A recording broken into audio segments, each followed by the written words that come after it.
पिछले 12 महीने के अंदर में भारत के इन्वेस्टर्स ने मल्टी कैप कैटेगरी के अंदर 24,000 करोड़ से लेके 25,000 करोड़ का फ्रेश पैसा डाला है। और उससे भी ज्यादा इंपॉर्टेंट, जहां मार्च महीने के अंदर में मिड कैप प्रेशर में था, स्मॉल कैप में भारी गिरावट हो रही थी, इस महीने में लगभग 3,000 करोड़ का इनफ्लो देखने को मिला है मल्टी कैप कैटेगरी के अंदर, जो कि पिछले महीने के मुकाबले यानी कि फेब 2026 के मुकाबले 54% ज्यादा है। अब सवाल यह निकल के आ रहा है कि मार्केट में इतनी भारी गिरावट होने के बावजूद भी मल्टी कैप के अंदर लोगों ने क्यों पैसा इन्वेस्ट किया है। तो देखिए, जो इन्वेस्टर्स हैं ना, वो मल्टी कैप को परफेक्ट प्रोडक्ट मानते हैं। इसके अंदर लार्ज कैप भी होता है, मिड कैप भी होता है, स्मॉल कैप भी होता है। अब लोगों को ऐसा लगता है ना कि इससे बढ़िया डाइवर्सिफिकेशन का ऑप्शन मेरे को नहीं मिलने वाला है, तो लोग फ्लेक्सी कैप से भी ज्यादा मल्टी कैप के ऊपर ट्रस्ट दिखाते हैं। लेकिन प्रॉब्लम यहीं से स्टार्ट होती है, जिस कैटेगरी में लोग डाइवर्सिफिकेशन के नाम पे इन्वेस्ट कर रहे होते हैं, उस कैटेगरी के लोगों को यह पता ही नहीं होता है कि ये बाई क्या कर रहा है, ये म्यूचुअल फंड आखिर में कहां पे आपके पैसे को इन्वेस्ट कर रहे हैं, ये बिल्कुल पता नहीं होता है। केवल उनको ये आइडिया होता है कि इसके अंदर तीनों कंपनीज होती हैं, large cap, mid cap, small cap. यही सबसे बड़ा रीजन है कि मल्टी कैप के अंदर लॉस गलत फंड चूज करने की वजह से नहीं होता है,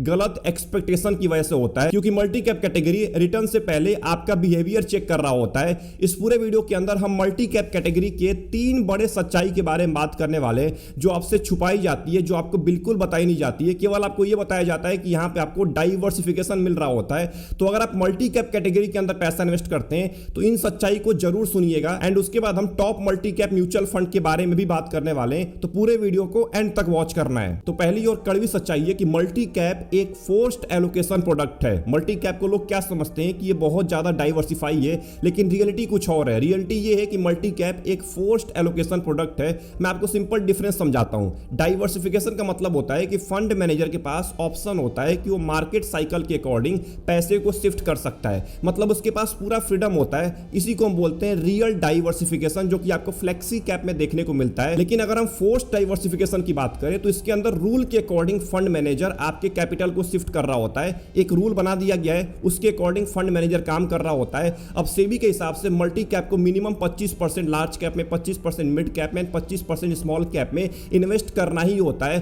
कैसा भी मार्केट कंडीशन हो, उसको इन्वेस्ट करना पड़ेगा। अब इसका रिजल्ट ये निकलता है कि अगर 2021 की तरह मार्केट में एक रैली आती है, स्मॉल कैप भागना स्टार्ट करता है, तो आपको मल्टी कैप से बेटर कैटेगरी कोई नहीं मिलने वाली है। आपको लगेगा कि मल्टी कैप ही बेटर है। लेकिन अगर 2020 का क्रैश आता है या 2024 से लेके अभी तक जो मार्केट की सिचुएशन है, अगर ऐसा कुछ होता है तो आपको लगेगा कि मल्टी कैप से बेकार कैटेगरी कुछ नहीं होने वाली है। क्योंकि फंड मैनेजर के पास कोई भी ऑप्शन होता ही नहीं है। वो आपसे ये नहीं बोल सकता है कि स्मॉल कैप एक्सपेंसिव हो गया था, इसलिए मैंने स्मॉल कैप से एक्सपोजर कम कर दिया। स्मॉल कैप 30% गिरे, 50% गिरे, उसको 25% स्मॉल कैप में इन्वेस्ट करना ही पड़ता है। इसीलिए आज के बाद इस लाइन को याद रखिएगा कि मल्टी कैप डाइवर्सिफिकेशन नहीं बेचता है, मल्टी कैप कंपलसरी वोलेटिलिटी बेचता है। मल्टी कैप आपको मार्केट के हर फेज में पार्टिसिपेट कराता है, गुड फेज में भी, बैड फेज में भी, चाहे आप रेडी हो तब भी, चाहे आप रेडी ना हो तब भी, ये आपको हर फेज से गुजारता है। इसीलिए मल्टी कैप का जो रिस्क होता है वो हिडन नहीं होता है, वो स्ट्रक्चरल होता है। दूसरी सच्चाई है, मल्टी कैप का रिटर्न सीएजीआर से नहीं, ड्रॉडाउन से जज होता है। अब देखिए, जो रिटेल इन्वेस्टर्स हैं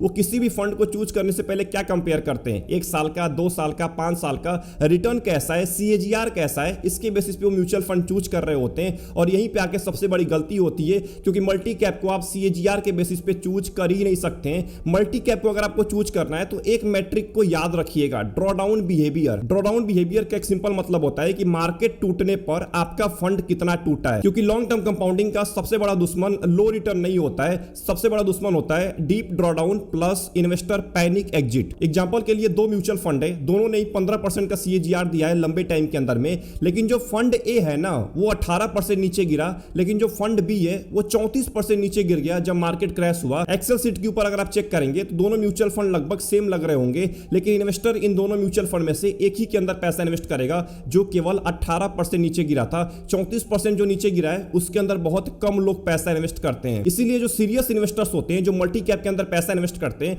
वो सीएजीआर नहीं देखते हैं, वो ड्रॉडाउन कैप्चर देखते हैं, ड्रॉडाउन डेप्थ देखते हैं, रिकवरी स्पीड देखते हैं, एंड सबसे इंपॉर्टेंट रोलिंग रिटर्न कंसिस्टेंसी को चेक करते हैं। ये 4 मैट्रिक्स बताते हैं कि multi cap mutual fund actual में रिटर्न दिया है लंबे टाइम के अंदर में या केवल वोलेटिलिटी को ग्लैमराइज किया है। तीसरी सच्चाई है, मल्टी कैप में एसआईपी का बिगेस्ट रिस्क मार्केट नहीं होता है, एसआईपी स्टॉपेज रेशियो होता है। मल्टी कैप फंड में बिगेस्ट रिस्क एक्सपेंस रेशियो नहीं है, फंड मैनेजर नहीं है, मार्केट क्रैश नहीं है। मल्टी कैप में सबसे बड़ा रिस्क है एसआईपी बंद कर देना, क्योंकि भारत के अंदर जितनी लेट लोग एसआईपी स्टार्ट करते हैं उससे ज्यादा जल्दी एसआईपी लोग बंद बंद कर देते हैं। बुल मार्केट के अंदर में इतनी एसआईपी स्टार्ट होती है कि रिकॉर्ड इनफ्लो देखने को मिलता है, खूब ज्यादा पैसा आता है मार्केट के अंदर में, लेकिन जैसे ही बेयर मार्केट आता है, जैसे ही रिटर्न नहीं दिख रहा होता है मार्केट के अंदर में, लोग पैसा निकालना स्टार्ट कर देते हैं, एसआईपी स्टॉपेज रेशियो बढ़ना स्टार्ट हो जाता है। और वही देखने को मिला है मार्च 2026 के अंदर में लगभग 100% से भी ज्यादा का एसआईपी स्टॉपेज रेशियो था मार्च 2026 के टाइम में। और multi cap mutual fund exactly इसी बिहेवियर को पनिश कर रहा होता है, क्योंकि स्मॉल कैप में जब रैली आती है ना, तो आपको लगता है कि मेरे से बड़ा जीनियस कोई नहीं है मार्केट के अंदर में, मैंने मल्टी कैप को चूज करके सबसे अच्छा काम किया है। लेकिन जैसे ही बेयर मार्केट आता है, जैसे स्मॉल कैप में 25% 30% का क्रैश आता है, आपको लगने लगता है कि फंड ही खराब है, आप मल्टी कैप म्यूचुअल फंड को ही ब्लेम करना स्टार्ट कर देते हैं। इसलिए मैंने आपको शुरू में ही बोल दिया था, सीएजीआर नहीं देखना है, क्योंकि यहीं पे सीएजीआर आपका डिस्ट्रॉय होता है जब आप इमोशनल डिसीजन ले रहे होते हैं मल्टी कैप के अंदर। ये थ्योरी नहीं है, ये रियलिटी है। देखिए भारत के अंदर आज के टाइम में ना हर महीने एसआईपी अपने ऑल टाइम हाई को टच कर रहा है, ऑल टाइम हाई इनफ्लो देखने को मिल रहा है। उसके बावजूद भी क्यों नहीं सभी लोग वेल्थ क्रिएट कर पाते हैं लंबे टाइम में? इतने सारे लोग तो पैसा इन्वेस्ट कर रहे हैं, वेल्थ क्यों नहीं क्रिएट होता है? क्यों एक इंसान अमीर बनता जा रहा है और दूसरा इंसान इंडियन मार्केट के अंदर बहुत ज्यादा फ्रस्ट्रेटेड है? इसके पीछे का रीजन फंड सिलेक्शन नहीं है, एसआईपी कंटिन्यूटी है। अब बात करते हैं top multi cap mutual fund के बारे में। एक बार देख लेते हैं क्या मल्टी कैप कैटेगरी एक्चुअल में वेल्थ क्रिएट करती है या केवल नाम का डाइवर्सिफिकेशन आपको देखने को मिलता है। तो एग्जांपल के लिए मैंने निपॉन इंडिया मल्टी कैप को लिया है, जिसका फंड साइज लगभग 46,000 करोड़ का है। अगर आप इस म्यूचुअल फंड के परफॉर्मेंस को चेक करते हैं तो यहां पे देखिए 10 साल के अंदर में लगभग 17% का सीएजीआर दिया है, जो कि बहुत ज्यादा होता है और मल्टी कैप के अकॉर्डिंग तो बहुत ज्यादा है। वहीं अगर 7 साल की बात करें 18% का सीएजीआर है, 5 साल के अंदर में 22% का है, एक नंबर पे रैंक कर रहा है म्यूचुअल फंड। 3 साल के अंदर में 22% का रिटर्न दिया है, जो कि बहुत अच्छी बात है। बड़ी बड़ी कैटेगरी आपको 22% का रिटर्न नहीं दे पाई है 3 साल के अंदर में। 2 साल की बात करें तो लगभग 9% का रिटर्न है, ऑब्वियस सी बात है मार्केट नीचे गिरा हुआ था। एंड 1 साल की बात करें तो लगभग 11% का रिटर्न दिया है इस म्यूचुअल फंड ने। वहीं पे अगर हम ईयरली रिटर्न को चेक करते हैं तो यहां पे देखिए जब जब बुल मार्केट आया, 2021 बुल मार्केट का टाइम था, इस टाइम पे लगभग 50% का रिटर्न है। 22 के अंदर में गिरावट हुई थी, उसके बाद भी लगभग 15% का रिटर्न दिया इस म्यूचुअल फंड ने, कैटेगरी के अंदर एक नंबर पे रैंक कर रहा है। 23 के अंदर में 39% का रिटर्न है, 24 के अंदर में 26% का रिटर्न है। मतलब बुल मार्केट के अंदर में इस म्यूचुअल फंड ने बहुत बढ़िया परफॉर्मेंस लाके दिया है। एंड बेयर मार्केट के अंदर में भी अपने कैटेगरी एवरेज को बीट कर दिया है इस म्यूचुअल फंड ने। इसका मतलब एक चीज तो दिख रहा है कि मल्टी कैप में अगर आप लंबे टाइम तक पैसा इन्वेस्ट करते हैं और बेयर मार्केट में अपने पैसे को होल्ड करते हैं तो आप एक अच्छा वेल्थ क्रिएट कर सकते हैं। इसके पोर्टफोलियो को एक बार देखते हैं। यहां पे देखिए एसेट एलोकेशन के अंदर इक्विटी में लगभग 97% पैसा है, डेट के अंदर 0% एंड कैश के अंदर केवल 2% है। वहीं अगर हम वेटेज की बात करें तो लार्ज कैप में 42% का वेटेज है, मिड कैप में 28% का एंड स्मॉल कैप में 25% का। देखिए मिड कैप स्मॉल कैप में 25% होल्ड करना ही पड़ता है फंड मैनेजर को, कोई भी मार्केट सिचुएशन हो। और वही चीज यहां पे देखने को मिल रहा है, मिड कैप में 28% है एंड स्मॉल कैप में लगभग 25% है। एंड सबसे इंपॉर्टेंट वहीं पे अगर हम इसके रिस्क मैट्रिक्स को चेक करते हैं तो यहां पे देखिए स्टैंडर्ड डेविएशन के अंदर लगभग 16% के आसपास है, कैटेगरी एवरेज से थोड़ा सा कम है। लेकिन एक बात का ध्यान रखिएगा, वोलेटिलिटी बहुत ज्यादा होने वाली है इन म्यूचुअल फंड्स के अंदर, क्योंकि ऑब्वियस सी बात है ना, आपका 50% पैसा मिड कैप और स्मॉल कैप में ही इन्वेस्ट किया जाएगा,